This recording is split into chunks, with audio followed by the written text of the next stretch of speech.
Tuan tengok banyak yang hijau, subur, dan pokok dia pun besar-besar. Batang dia pun besar-besar juga. Kita datang lepas 3 bulan lepas, kita nampak plot ni macam ada sedikit masalah. Tetapi bila sekarang ni kita datang, sangat terkejut sebab kita boleh nampak pucuk-pucuk pokok semua dah mula struggle. Kita tak nak kau masuk bakul angkat sendiri. Kita cuba tanya pekerja kita, macam mana pendapat kau berkenaan dengan plot ni? Dari segi tumbuhan dia, pucuk dia, macam mana? Alhamdulillah, mula-mula Tuan datang 3 bulan lepas. 3 bulan Waktu lepas. dia pokok ini berumur 3 bulan. 3 bulan, ya. Sekarang umur pokok dekat zon 3 ni umur dia 6 bulan. 6 bulan. Perbezaan dia tu Tuan datang tu semua pokok kuning. Pokok kita kuning, risau pokok kecil. macam kita kira kurang air, lebih Kurang air, air, kita lebih tak air. faham. Ya, betul. Tuan bagi tahu kita ajar pakai Black Wizard, kita PND. Tuan tengok banyak yang hijau, subur, dan pokok dia berpucuk. pun besar-besar.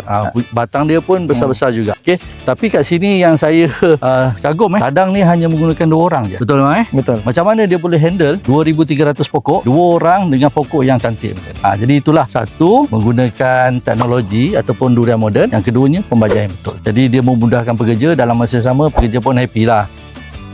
Okey, ni pokok ni masa kita masuk ladang ni, pokok ni dah ditanam 38 batang pokok. Kita nak buahkan pokok ni sekurang-kurangnya tahun depan supaya buah tu kita boleh hantar pergi MyGap. Jadi secara tak langsung kita punya 2,300 pokok pun akan dipersijilkan dengan MyGap lah. Untuk bagi dia bersedia untuk berbuah, langkah pertama yang kita kena buat adalah buang tunas-tunas air ni. Maksudnya yang ini kita buang tunas air, ni kita panggil tunas air lah.